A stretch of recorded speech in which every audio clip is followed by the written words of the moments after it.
Hello दोस्तों, welcome to the buzz the brave manga. आज हम ग्लोबल फ्रीज का नया चैप्टर कंटिन्यू कर रहे हैं जो मैंने आपके लिए इंग्लिश में रिवराइट किया है। पूरा विजुअल्स और एडिट्स मैंने खुद बनाया है ताकि एक्सपीरियंस स्मूथ रहे। ओरिजिनल मांगा को ऑफिशियल सोर्स से सपोर्ट जरूर करें। चलिए स्टार्ट करते हैं आज का chapter. Chapter 2611 heavenly Dao ring 1। Heavenly ring पर एक सियान नीला हरा मॉड्यूल एक दीप्तिमान रोशनी के साथ टिमटिमा उठा। हवा ने रेत के समुद्र पर हजारों सफेद लहरें पैदा कर दी और हवा के ब्लेड मछलियों के झुंड की तरह नीचे की ओर दब गए, जो तराजू की तरह परत दर परत थे। प्रत्येक विंड ब्लेड को ज्यामितीय रेखाओं में संकुचित किया गया था, जैसे दूर से पास की ओर खुलती हुई कोई साफ पांडुलिपि हो। वायु गुण वाली क्षमता। झांग यी ने कोई हिचकिचाहट नहीं दिखाई। उनकी क्षमताओं में रूपांतरण होने के बाद वे एक वास्तव में दुर्जय प्रतिद्वंद्वी के खिलाफ अपने वर्तमान स्तर का परीक्षण करने के लिए उत्सुक थे। तैशु बाथरोब धीरे से उनके शरीर के चारों ओर घूम रहा था, जैसे आकाशगंगा की सितारों की रोशनी उनके चारों ओर घूम रही हो। विंड ब्लेड ने उनके शरीर पर लगी स्टार मिस्ट झिल्ली, स्टार मिस्ट मेम्ब्रेन को भेद दिया, जिसके किनारे पहले नरम हुए, फिर जैसे उन्हें एक अत्यंत गहरी गुहा कैविटी में निर्देशित किया जा रहा हो। ध्वनि, तीखापन और जड़ता, इनर्शिया छीन ली गई। सब कुछ पाताल लोक द्वारा विलीन कर दिया गया। मेरे प्रहार की धार को परखो। झांग यी ने अचानक दूर से ही अपनी महातलवार ग्रेट स्वॉर्ड से प्रहार किया। नेदरवर्ल्ड बरियल, नेदरवर्ल्ड बैरियल एक काली नदी की तरह थी, जो एक तलवार में बंधी हुई थी, जो तलवार की नोक से फूट रही थी। अत्यधिक अंधकार ने पूरे आकाश की रोशनी को धुंधला कर दिया। तलवार की रोशनी प्रकाश नहीं है, बल्कि डार्क मैटर ज्वार की एक पट्टी है। यह हवा को नहीं चीरती, बल्कि अंतरिक्ष में एक सीधी रेखा दबाती है, जो रिंग पर उन तीन गोलों के मिलने के बिंदु की ओर सीधे कटती है। हेवनली रिंग ने इस दबाव को महसूस किया और तीनों मॉड्यूल एक साथ ऊपर उठे। तीन गहरे सुनहरे गोले सामने की ओर घूमे। उनकी सतह हनी कॉम जैसी डेंट गड्ढों से घनी ढकी हुई थी। जैसे ही नेदरवर्ल्ड स्वॉर्ड करीब आने वाली थी, तीनों गहरे सुनहरे गोलों ने एक साथ एक कांपती हुई हुम की आवाज निकाली। स्थान, स्पेस कांप उठा और ये उतार चढ़ाव ज्वार की तरह फैल गया, लहर दर लहर, अपने सामने के पूरे स्थान को पंखे के आकार में अवरुद्ध कर दिया। पाताल लोक की नदियां समुद्र की लहरों की तरह उमड़ पड़ी, लेकिन स्थानिक शॉकवेव्स की इन परतों के प्रभाव से धीरे धीरे कमजोर हो गई। बार बार स्थानिक सिलवटों, स्पेशल फोल्ड्स के प्रकट होने से पाताल लोक की नदियां खत्म हो जाती है। तीन रक्षा मॉड्यूल स्थानिक गोले, स्पेशल स्फेयर्स हैं, और स्थानिक क्षमताओं की उनकी समझ ने झांग यी को यह महसूस कराया कि वे आधे महीने पहले के उनके अपने स्तर से कम नहीं थे। ऐसा लगता है कि मैं वास्तव में अतीत में कुएं का मेंढक था। लेकिन इतना काफी नहीं है। झांग यी ने अपनी आंखें सिकोड़ी। उनकी तलवार की आभा गहरी हुई और उन्होंने तुरंत अविश्वसनीय गति से दर्जनों तलवार प्रहार किए। तेजी से शक्तिशाली होती पाताल लोक की नदी आगे बढ़ी। उसकी गति किसी भी क्षण पूरे रेगिस्तान को निगलने में सक्षम लग रही थी। झांग यी की वर्तमान योजना पहले लंबी दूरी के हमलों का उपयोग करने की है, ताकि प्रतिद्वंद्वी को और अधिक विवरण प्रकट करने के लिए मजबूर किया जा सके और ये पता लगाया जा सके कि हेवनली डाओ रिंग के 18 गोलों में वास्तव में क्या कार्य है। भारी काला ज्वार आगे बढ़ा। अग्नि का प्रतीक एक गोला पिघले हुए कोर, मोल्टन कोर जैसी लाल चमक के साथ जल उठा और हनीकॉम कोशिकाओं के अंदर प्लाज्मा फट गया। झुलसाने वाला सूरज, सबसे आदिम तापीय ऊर्जा थर्मल एनर्जी पृथ्वी से टकराई, जिससे रेगिस्तान तुरंत एक सुंदर कांच के महासागर में बदल गया, जिसने उस काले ज्वार के टुकड़े को जबरदस्ती वेल्डिंग कर दिया। उसी समय गर्ज, थंडर के गुण वाले एक अन्य पावर क्षेत्र के भीतर एक साथ कई इलेक्ट्रिक आर्क, विद्युत चाप फूट पड़े, जो हनीकॉम ग्रिड के छिद्रों से होते हुए ब्लैक टाइड सिल्क रोड के साथ वापस प्रवाहित हुए झांग यी के मुख्य शरीर पर जवाबी हमला बैकफायर करने का प्रयास कर रहे थे। एक हल्की सांस के साथ झिल्ली पर गिरने वाले बिजली के आर्क ऐसे थे मानो किसी अथाह कुएं में फेंके गए हों, जो जरा सी भी हलचल पैदा करने में विफल रहे। हालांकि इसकी आक्रमण शक्ति ठीक है, लेकिन ये मेरे वर्तमान तैशुबात रोब को नहीं तोड़ सकती। एक विचार के साथ झांग यी ने अपना हाथ थोड़ा ऊपर उठाया और जजमेंट और इटर्निटी की तलवार ने उनकी हथेली में आकार ले लिया। तलवार की बर्फीली नीली रीढ़ ने अपनी रोशनी खो दी, एक शांत सीमा रेखा की तरह। तो चलिए उन्हें एक एक करके गिराने की कोशिश करते हैं। Formless domain, the realm of no form, उन्होंने धीमी आवाज में पुकारा। गड्ढे का पूरा स्थान तुरंत विकृत हो गया। उनके और हेवनली रिंग के बीच की दूरी को लंबे समय से 5 किलोमीटर के दायरे में नियंत्रित किया गया था, जिससे उनके मारने की सीमा के भीतर हर जगह आ गई। वे अपने हमलों को ठीक उसी जगह पहुंचा सकते थे जहां वे चाहते थे। ये प्रतिद्वंद्वी के हमलों को भी विक्षेपित, डिफ्लेक्ट कर सकता है। बूम! हेवनली रिंग धीरे धीरे हवा में घूमने लगी, जिससे एक विशाल रेत का तूफान उठ गया। उस रेत के तूफान के भीतर से 18 गोले चमक उठे और झांग यी की ओर एक भयानक हमला शुरू कर दिया।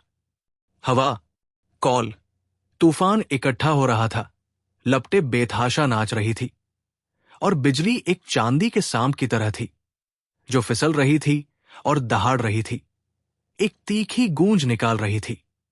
अगले ही पल ये हमले झांग यी के चारों ओर एक साथ प्रकट हुए।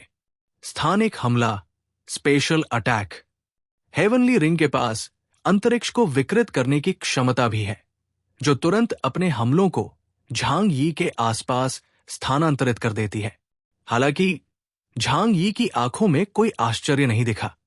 समय राजा है, स्थान राजा है। जिस क्षण समय निर्धारित किया गया था, स्थान अव्यवस्था में डाल दिया गया था। ये एक आयामी दमन, डायमेंशनल सप्रेशन है। इसलिए 5 सेकंड पहले झांग यी ने देखा था कि हेवनली डाओ रिंग उन पर कैसे हमला करेगी।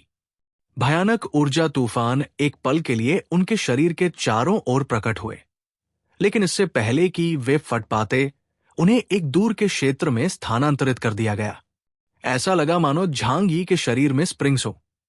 अचानक ऊर्जा हमला हुआ और फिर वे उतनी ही अचानक उछलकर दूर चले गए। Boom, boom, boom! Heavenly ring का हमला बेहद शक्तिशाली था।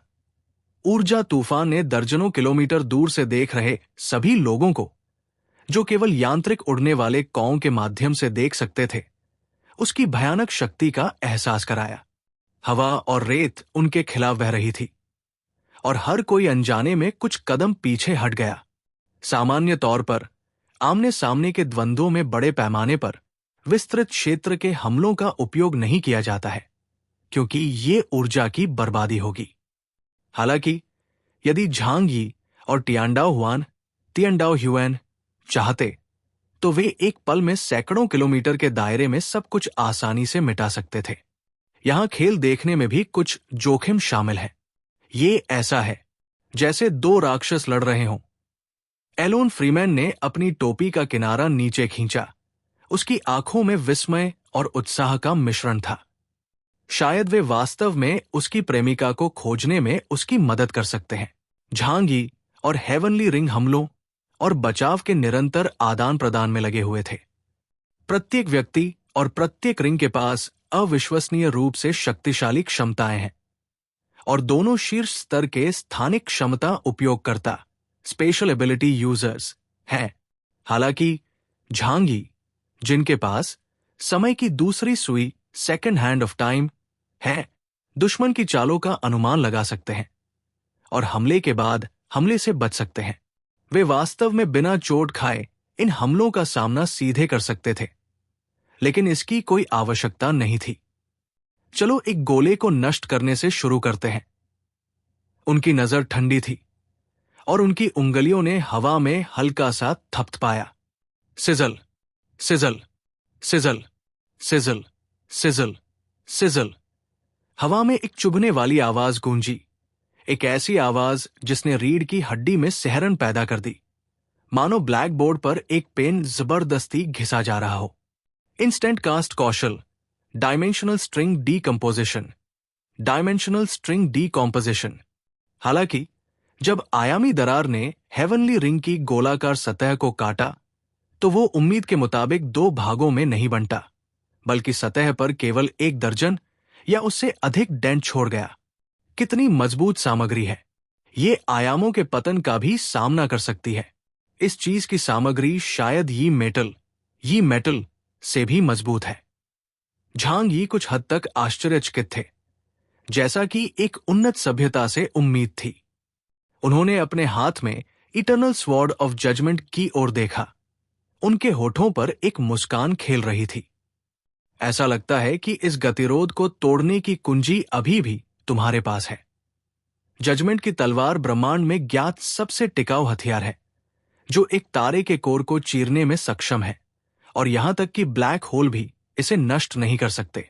Chapter 2612, heavenly Dao ring 2। Zhang Yi ने बाउंडलेस डोमेन, सीमाहीन क्षेत्र को सक्रिय कर दिया और वे इस स्थान के पूर्ण शासक बन गए। वे अपनी इच्छानुसार हेवनली रिंग पर हमले कर सकते हैं और प्रतिद्वंद्वी के हमलों से बच भी सकते हैं। समय और स्थान पर पूर्ण नियंत्रण का अर्थ था कि ये हेवनली रिंग, जिसके पास 18 अलग अलग क्षमताएं थी, शक्तिशाली तो थी, लेकिन झांग यी के भौतिक शरीर पर प्रहार करने में असमर्थ थी। उन्होंने sword of judgment and eternity को धारण किया और पाताल लोक, नेदरवर्ल्ड की शक्ति को इसके ब्लेड में डाल दिया, जहां ये पूरी तरह से अपार शक्ति से भर गई थी। जब वे सही क्षण की तलाश कर रहे थे, तब ऊर्जा का एक तूफान गरज रहा था। समय की दूसरी सुई, सेकेंड हैंड ऑफ टाइम की भविष्य कहने वाली शक्ति का उपयोग करते हुए उन्होंने अंततः प्रतिद्वंद्वी की सुरक्षा में कमजोरी का पता लगा लिया। ये लो, वे ऊर्जा तूफान में एक जहाज की तरह धारा के विपरीत चले और तुरंत अपने और हेवनली डाओ रिंग के बीच की दूरी कम कर दी। फिर पूरी तरह से काले रंग में रंगी eternal judgment sword heavenly Dao ring के शरीर की ओर पूरी ताकत से चली। बर्फ और अग्नि के 2 गोले कुरोशियो धारा, कुरोशियो करंट द्वारा एक साथ चपटे कर दिए गए। विशाल लंबी तलवार धातु के मॉड्यूल से टकराई, जिससे एक तीखी धात्विक खनक पैदा हुई। वो धातु मॉड्यूल, जिसे स्थानिक पतन, स्पेशल कोलैप्स भी नष्ट नहीं कर सका था, तुरंत चकनाचूर हो गया। ऊपर लगा ऊर्जा प्रभामंडल, एनर्जी हेलो, जल्दी से बुझ गया और रिंग अरे से बाहर गिर गया। काम कर गया।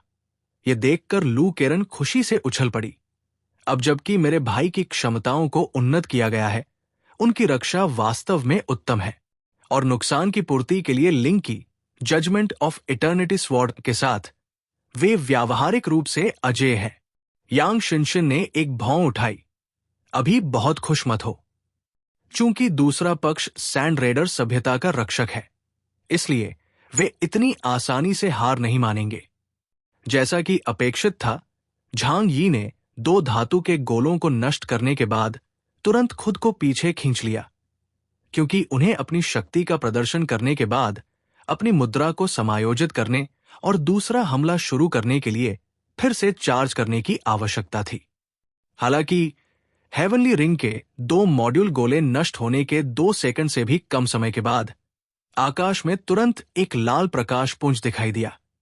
कृत्रिम सूर्य की सतह से बहाली वाली रोशनी, रिस्टोरेटिव लाइट की 2 किरणें उतरी, जैसे सटीक रूप से चिन्हित सर्जिकल लाइटें हों, जो प्रभाव के 2 बिंदुओं को लगातार रोशन कर रही थी। हेवनली डाओ रिंग मॉड्यूल, जो धुंधला हो गया था, उसने अपनी रोशनी वापस पा ली। यहां तक कि धातु के टूटे हुए टुकड़े भी एक साथ जुड़ गए और प्रकाश की एक चमक के बाद अपनी मूल स्थिति में बहाल हो गए। Rewind timer. यांग शिनशिन की आवाज झांग यी के कानों तक पहुंची। हेवनली डाओ रिंग की मरम्मत 2 सेकंड में की जा सकती है। ये उन लोगों की तुलना में अधिक परेशानी भरा है जिनसे हमने पहले निपटा था। दूसरे शब्दों में, भाई, आपको इसे गिराने के लिए 18 मॉड्यूल को एक साथ नष्ट करना होगा और उन्हें 2 सेकंड के भीतर दूसरे आयाम में डालना होगा। केवल 2 सेकंड? झांग यी ने अपनी आंखें सिकोड़ी। असीम रूप से पुनर्जीवित होने की क्षमता हेवनली डाओ रिंग का वास्तविक भयानक पहलू था। क्या होगा अगर मैं इसे अलग अलग कर दूं? इसका परिणाम क्या होगा? झांग यी के मन में एक नई योजना थी। 2 सेकंड उनके लिए एक धातु मॉड्यूल को नष्ट करने और फिर उसे वैकल्पिक आयाम में डालने के लिए पर्याप्त समय है। एक बार उनके बीच का संबंध कट जाने के बाद उन्हें पुनर्जीवित नहीं किया जा सकता। ये अभी भी वही पुरानी युद्ध रणनीति है। आखिरकार, चाहे वो हेवनली रिंग हो, सशस्त्र युद्ध कन्याएं हो या वे सैंडरेडिंग रक्षक रोबोट, वे सभी एक ही प्रणाली से संबंधित हैं। इससे निपटने के तरीके बहुत अलग नहीं होने चाहिए। अपने पैरों को थोड़ा हिलाते हुए वे बाउंडलेस रेल्म के माध्यम से चमके और तीसरे थंडर गर्ज विशेषता वाले मॉड्यूल के पास पहुंचे। एक शहतीर राफ्टर के समान शक्तिशाली तलवार के प्रहार के साथ जजमेंट की तलवार थंडर पैटर्न के बीच के छेद से टकराई। उस क्षण में तलवार गोले के स्थानीय स्थान के साथ ओवरलैप हो गई और उस बिंदु से सीधे एक काला ज्वार फूट पड़ा। उसी समय हेवनली डाओ रिंग के अन्य मॉड्यूल्स ने भी झांग यी के खिलाफ एक भयानक जवाबी हमला शुरू किया, जो उनके ठीक बगल में थे। स्थानिक विकृति की शक्ति उनके शरीर को चीर रही थी और तेज विंड ब्लेड सैकड़ों करोड़ बार प्रति सेकंड की दर से उनके शरीर को काट रहे थे। हालांकि ये सभी हमले तैशुबात रोब में गिर गए और चुपचाप विलीन हो गए। झांग यी ने थंडर मॉड्यूल को नष्ट कर दिया और जल्दी से उसे डिवाइन रिफाइनमेंट से बांध दिया। कृत्रिम उपग्रह के आकार के बराबर विशाल गोले को झांग यी द्वारा जबरदस्ती अपने स्वयं के वैकल्पिक आयाम में खींच लिया गया। इस क्षण बर्फ और अग्नि मॉड्यूल पहले ही 2 सेकंड के भीतर पुनर्निर्मित हो चुके थे और हेवनली डाओ रिंग में वापस आ गए थे। जब झांग यी ने सोचा कि उनकी रणनीति काम कर गई है, तभी अचानक उनके सामने एक ऐसा दृश्य आया जिसने उन्हें अवाक कर दिया। लाइटनिंग, बिजली विशेषता वाले मॉड्यूल के गायब होने के बाद उन्होंने सोचा कि हेवनली डाओ रिंग की मरम्मत नहीं की जा सकती। लेकिन उनके आश्चर्य का ठिकाना नहीं रहा जब उन्होंने पीली रेत से ढकी धरती के नीचे जटिल धातु संरचनाओं से बना एक नया लाइटनिंग विशेषता वाला मॉड्यूल देखा। यह हेवनली डाओ रिंग के मूल रूप में वापस आ गया और फिर चमकदार बिजली की चमक के साथ फूट पड़ा। हेवनली रिंग की चमक टिमटिमाई, जैसे पलक झपकना हो। इससे पहले कि इसकी घूमने की गति काफी बढ़ गई, 18 गोलों ने लगातार स्थिति बदलना शुरू कर दिया और 3 सेकंड में क्षमताओं के बीच के संबंध 7 बार बदल गए। रिंग के अंतराल गणना द्वारा पूरी तरह से सुचारू कर दिए गए थे। भले ही टर्मिनल खो गया हो, उसकी क्षतिपूर्ति की जा सकती है। वास्तविक हेवनली डाओ रिंग कोई अकेला मॉड्यूल नहीं है। झांग यी ने अवचेतन रूप से अपने स्वयं के वैकल्पिक आयाम को महसूस किया। भीतर रखा लाइटनिंग विशेषता वाला मॉड्यूल अब पूरी तरह से शांत था, जिसमें ऊर्जा का कोई संकेत नहीं था। यह झांग यी के इस विचार को भी पुख्ता करता है कि हेवनली डाओ रिंग के 18 मॉड्यूल्स में से प्रत्येक को व्यक्तिगत रूप से तोड़ना कोई सीधा प्रभाव नहीं डालेगा। यांग शिनशिन ने कहा, यह सभी कमजोरियों को मिटा सकता है। जिन 3 मॉड्यूल्स को आपने अभी नष्ट किया है, उन्हें पैच ठीक कर दिया गया है। जब तक आप 2 सेकंड के भीतर 18 मॉड्यूल्स को नष्ट नहीं कर सकते, आपको अभी भी रोलबैक वापसी का सामना करना पड़ेगा। तो चलिए पहले इसके एल्गोरिदम को तोड़ते हैं। झांग यी की आंखें पैनी थी। तैशुबात रोब पहने हुए वे अपने प्रतिद्वंद्वी के साथ ऐसी लंबी लड़ाई की थकान से नहीं डरते थे। मुझे यह पुष्टि करने की आवश्यकता है कि क्या इस मॉड्यूल की आपूर्ति असीम रूप से की जा सकती है या इसके उपयोग की संख्या सीमित है। झांग यी ने एक कदम पीछे लिया और हवा ने रेत उड़ा दी। तैशुबाथिंग रोब ने उनके लिए सबसे आगे ऊर्जा के आक्रमण को अवशोषित कर लिया और उनकी नजर उन 3 मॉड्यूल्स पर पड़ी जिनके पास साइफोनिंग, स्पेस डिस्टॉर्शन, स्थानिक विकृति और मैग्नेटिक फील्ड, चुंबकीय क्षेत्र की क्षमताएं थी। ये 3 मॉड्यूल हेवनली डाओ रिंग के मुख्य रक्षात्मक बल क्षेत्र का निर्माण करते हैं, जो इसके अधिकांश हमलों को अवशोषित करते हैं। उन्होंने अपने हाथ उठाए और जजमेंट की तलवार ने तेजी से दर्जनों प्रहार किए, जिससे पाताल लोक, नेदरवर्ल्ड के विशाल प्रवाह अर्धचंद्राकार ब्लेडों की तरह बहन निकले। उसी समय उन्होंने पहले से ही अपने दिव्य सार को मोटी, लंबी, काली जंजीरों में बदल दिया था, जो हेवनली डाओ रिंग की ओर फैल गई। दोनों हमले एक ही समय में पूरे हुए, और जब वे 3 मॉड्यूल पाताल लोक की ऊर्जा हमले को बेअसर कर रहे थे, वे मजबूती से एक साथ बंध गए। फिर झांग यी के एन डेमन गॉड आर्मर की मुख्य भट्ठी कॉरफर्नेस भीषण रूप से जल उठी, जिससे भयानक शक्ति निकली, जिसने इसे हिंसक रूप से अपनी ओर खींच लिया। झांग यी की योजना शानदार थी, लेकिन जब उन्होंने इसमें अपनी पूरी कोशिश की तो एक अजीब बात हुई। हेवनली रिंग के तीनों मॉड्यूल हवा में लटके हुए थे, पूरी तरह स्थिर, खींचा नहीं जा सकता। झांग यी की आंखें थोड़ी चौड़ी हो गई। डेमन गॉड आर्मर की शक्ति के साथ भी आप ऐसा नहीं कर सकते। दोस्तों, ये था आज का चैप्टर। आपको एपिसोड कैसा लगा कमेंट में ज़रूर बताएं। अगर आप मांगा स्टोरीज एंजॉय करते हैं तो वीडियो को लाइक करें और बस द ब्रेव मांगा को सब्सक्राइब करना मत भूलिए। मिलते हैं नेक्स्ट चैप्टर में। Thank you.